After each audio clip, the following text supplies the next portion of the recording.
नमः शिवाय शिवजी सदा सहाय। ओम नमः शिवाय गुरुजी सदा सहाय। गुरुजी के चरणों में कोटि कोटि नमन। जय गुरुजी संगत जी। स्वागत है आप सभी का आपके अपने चैनल फ्रेग्रेंस ऑफ गुरुजी पर, और मैं हूँ आपके साथ मनीषा। आज प्रस्तुत है आपके लिए दिव्य आभा अध्याय 26, जिसका शीर्षक है गुरु कृपा। यह सत्संग शेयर किया है डॉक्टर चंद्रकांत पांडव जी ने, जो कि नोएडा से हैं। तो चलिए संगत जी शुरू करते हैं। गुरु नानक जी ने कहा है, मत को भ्रम भूले संसार, गुरु बिना नहीं कोई उत्तरस पार। जय गुरु जी। बुधवार 12 अक्टूबर 2005 को सुबह सुबह ही मेरे सहकर्मी डॉक्टर खिल नानी एम्स में औषधि विभाग के अध्यक्ष का फ़ोन आया कि उस दिन शाम को 5:30 बजे उनके घर में सत्संग का आयोजन है, जिसमें गुरुजी आ रहे हैं। उन्होंने मुझे पत्नी सहित आने का आग्रह किया। क्या आप महाअध्यापक की पदोन्नति का उत्सव मना रहे हैं? यह गुरुजी कौन है? उनका नाम क्या है? वह कहाँ से आ रहे हैं? मैंने उन पर प्रश्नों की झड़ी लगा दी। उन्होंने केवल इतना उत्तर दिया, उनका नाम गुरुजी है। आप जब शाम को उनसे मिलोगे तो स्वयं ही जान लेना। धैर्य रखो। सामान्यतः मेरी पत्नी स्मिता साधु संतों में कोई विश्वास नहीं रखती थी। इस बार जब मैंने यह बात उसको बताई तो उसका उत्तर पहले से भिन्न था। संभव है इस बार कुछ अंतर हो, चलकर देखेंगे। कुछ देर बाद मैंने अपने परिचित रश्मि और पंकज सिंह को फ़ोन किया। मैं रश्मि जी को पिछले 35 वर्षों से जानता हूँ और उनके विवाह के पश्चात पंकज जी को।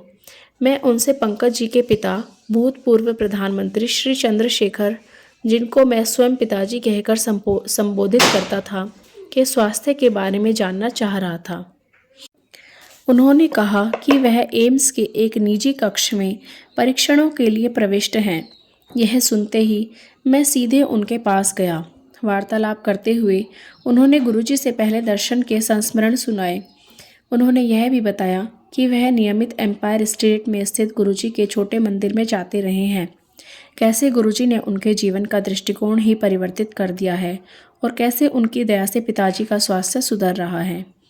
क्या आप डॉक्टर खिलनानी को जानते हैं? रश्मि जी ने पूछा। मैंने उनसे इस प्रश्न का कारण जानना चाहा, क्योंकि उनका नाम अभी तक अपनी बातचीत में नहीं उभरा था।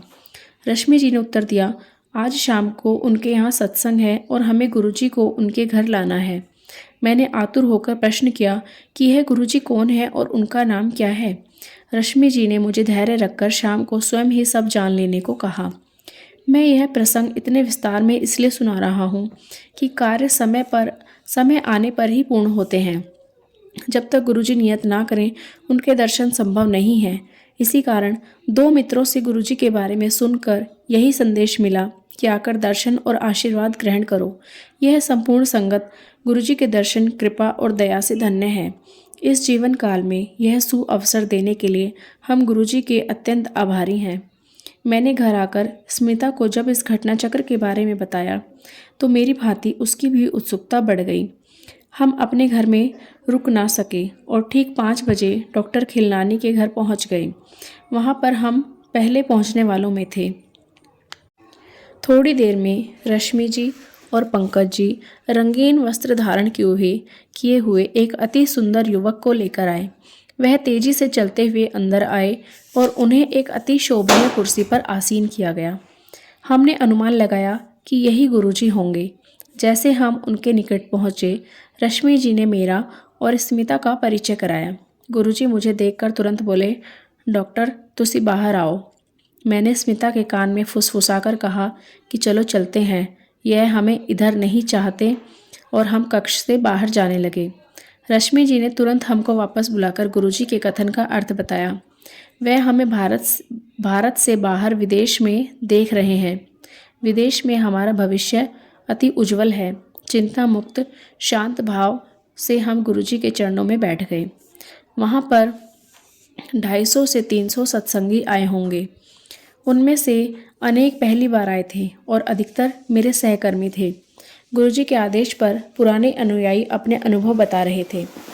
विषयों की कोई कमी नहीं थी। बच्चों की शिक्षा, विवाह, गर्भधारण, अस्थमा, हृदय रोग, स्नायु और कर्कट रोग जैसे असाध्य रोगों से चमत्कारिक निवारण इत्यादि। साधारण रूप से कोई भी इन पर विश्वास नहीं करता, परंतु यह तो रोगियों और उनके परिवारों के निजी अनुभव थे। सबके स्वास्थ्य में सुधार आया। बीच में कभी कभी गुरुजी बोलते थे कि इनका भौतिक रूप देखो, कष्ट कैसे घट रहे हैं। उस दिन गुरुजी के साथ हमारा संपर्क बन गया। अब हर दिन एक नए आविष्कार का दिन होता है, आत्मबोध और आत्मज्ञान का दिन। हम जब भी दिल्ली में होते हैं, हम छोटे मंदिर में प्रति बृहस्पतिवार और रविवार को आते रहते हैं। मुझे अपने कार्य के संदर्भ में अक्सर यात्राएं करनी पड़ती हैं, पर दिल्ली में होने पर मानो कोई चुंबकीय शक्ति हमें इस स्थान पर खींच लाती है। भीतर से उत्कंठा होती है और इससे पहले कि हम कुछ सोचें, हम उनके दर्शन हेतु जा रहे होते हैं। जय गुरु जी। चिकित्सक का उपचार। मैंने अप्रैल 2006 के अंत में बीती हुई शीत ऋतु में कुछ अंतर देखा। मैंने स्मिता को बताया कि इस बार मैंने किसी औषधि या श्वास यंत्र का प्रयोग नहीं किया। मेरे परिवार में दीर्घकाल से अस्थमा चला आ रहा है और मुझे सदा श्वास यंत्र की आवश्यकता रहती है। 1 या 2 बार निश्चित रूप से मेरी छाती पक जाती थी और 10 दिन तक मुझे प्रतिजैविक औषधियों का सेवन करना पड़ता था, लेकिन गत शीत ऋतु में मैंने इसका प्रयोग नहीं किया था। जब मैंने गुरुजी को इस बारे में बताया तो उन्होंने उत्तर दिया कि मुझे उनकी कृपा प्राप्त हुई है और अब मुझे कभी दमा नहीं होगा। न तो मैंने गुरुजी को इस बारे में बताया था और ना ही उनसे इसके लिए मन ही मन प्रार्थना करी थी। मैं अति अचंभित हुआ। हमारे जीवन में इतना अंतर आया कि हम गुरुजी के दर्शन के लिए एम्पायर स्टेट प्रति बृहस्पतिवार और रविवार को आने लगे। उनकी कृपा हमारे ऊपर बनी रही है। हमारी बेटी ऋतुजा अमेरिका में पढ़ रही थी। ह्यूस्टन स्थित राइस विश्वविद्यालय से संज्ञानात्मक स्नायु विज्ञान और संज्ञानात्मक मनोविज्ञान में उसका स्नातक का पाठ्यक्रम पूरा होने वाला था। यद्यपि उसे वहीं पर शोध करने की अनुमति मिल गई थी, वह वहां पर और अध्ययन नहीं करना चाहती थी। वह अपना शोध MIT या स्टैनफोर्ड विश्वविद्यालय जैसी विख्यात संस्थाओं से करना चाह रही थी। अभिभावक होने के नाते हमें लगता था कि उसकी यह अभिलाषा अव्यावहारिक है। न केवल उसके वीज़ा की समस्या थी, उसके पास इन संस्थाओं में प्रवेश के लिए समय भी कम था। स्मिता और उसकी माँ चिंतित थी। एक बार जब गुरुजी ने ऋतुजा के बारे में पूछा तो मैंने स्मिता की चिंता के बारे में बताया। गुरुजी ने तुरंत चिंता छोड़ने को कहा और आश्वासन दिया कि सब कुछ ठीक हो जाएगा। उन्होंने पूछा कि मैं अगली बार अमेरिका कब जा रहा हूँ। उसके स्नातक अधिवेशन में उपस्थित होने के लिए मैंने मई 2006 में जाने की योजना बनाई हुई थी। उसके बाद हमें यह देखने का अवसर मिला कि गुरुजी के आशीर्वाद प्राप्त होने के पश्चात कैसे एक के बाद एक घटनाएं अनावृत होती जाती हैं और सब ठीक होता जाता है। ऋतुजा अब बोस्टन स्थित MIT के मस्तिष्क और संज्ञानात्मक विज्ञान विभाग से शोध कर रही थी। गुरुजी के पास आने के पश्चात हम श्रद्धालुओं द्वारा कथित वृत्तांत और अपने अनुभव समझने का प्रयास कर रहे हैं। हम गुरुजी के साथ क्या अनुभव करते हैं, संगत को सुनाए गए प्रसंगों की ऊर्जा, अपने को उसी पात्र में ढालने की प्रक्रिया, प्रतिदिन ग्रहण किया हुआ लंगर रूपी प्रसाद, गुरुजी द्वारा सबको दिया हुआ आशीष, सब अनुभवों में अपने अंदर एक नवीन शक्ति, क्षमता आदि। संगत में पहुंचने पर चाहे कोई कितना भी थका हुआ हो, वह यहाँ से चलने पर अपने भीतर एक नवीन ऊर्जा प्रसारित होने का अनुभव करता है और भले ही कितनी भी देर हो जाए, वह रात्रि के उस काल में भी सुबह की भांति तरोताज़ा महसूस करता है। सबसे महत्वपूर्ण बात यह है कि गुरुजी के यहाँ सब समान है। धनवान या निर्धन, प्रधानमंत्री या चपरासी, पुरुष या नारी, शहरी या ग्रामीण, भारतीय या विदेशी, यहाँ पर कोई रीति रिवाज नहीं है। किसी भी सत्संगी से पूर्ण आत्मसमर्पण के अतिरिक्त कोई आशा नहीं की जाती। गुरुजी में निष्ठा और फल की आशा किए बिना विश्वास ही तो आस्था कहते हैं। गुरुजी हमें सर्वश्रेष्ठ मनुष्य बनाने का प्रयत्न कर रहे हैं। यहाँ आने के उपरांत हमारा मिथ्या रूपी अभिमान समाप्त हो रहा है। हमारी प्रवृत्ति में भी परिवर्तन हो रहा है। हम उन्हीं घटनाओं को एक नए दृष्टिकोण से देखते हैं और मन को शांति प्राप्त होती है। अपनी आवश्यकताओं और लोभ का भेद समझते हैं। गुरुजी ने सुकर्म करने के विवेक का विकास किया है। हम गुरुजी के अनुयायी होने से धन्य हैं। हमने यह भी जाना है, हमारे जीवन की मान्यताओं को बांटने से उनका मूल्य अधिक हो जाता है। विनीत होकर हमने अपने अनुभव अपने मित्रों और सहकर्मियों से बांटे हैं।